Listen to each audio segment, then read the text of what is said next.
Minuscule, c'est l'histoire d'un pique-nique abandonné qui va avoir une conséquence énorme sur la vie des insectes, en l'occurrence des fourmis qui vont se battre pour une boîte de sucre qui faisait partie du pique-nique.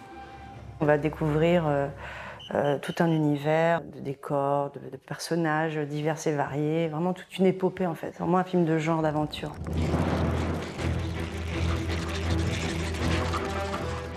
On a commencé à faire des croquis, on voulait qu'il n'y ait pas des personnages clonés, on voulait vraiment qu'il y ait des variantes, trouver comme ça des caractéristiques et puis on les a travaillées, on les a dessinées.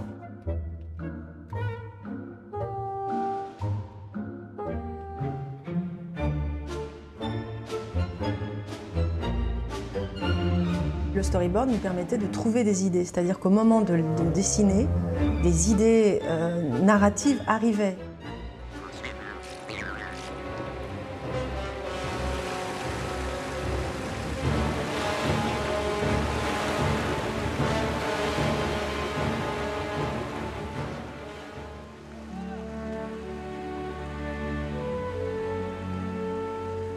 L'idée, c'était de tourner le plus proche possible de la surface de l'eau.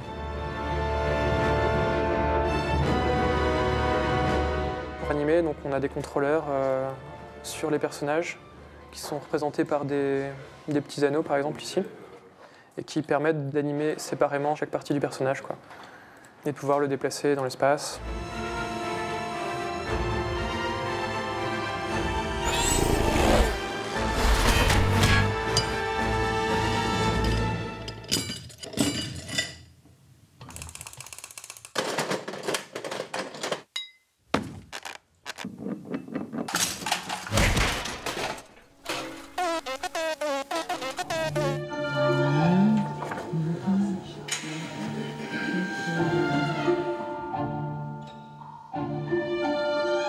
Une chose sur laquelle on était assez d'accord, c'était de faire une musique très présente, c'est-à-dire avec un son assez présent, assez plein en fait.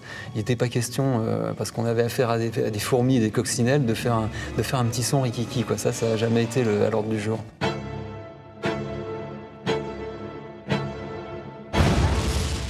Du boulgour, de la litière pour les oiseaux. Ça, c'est du son d'avoine.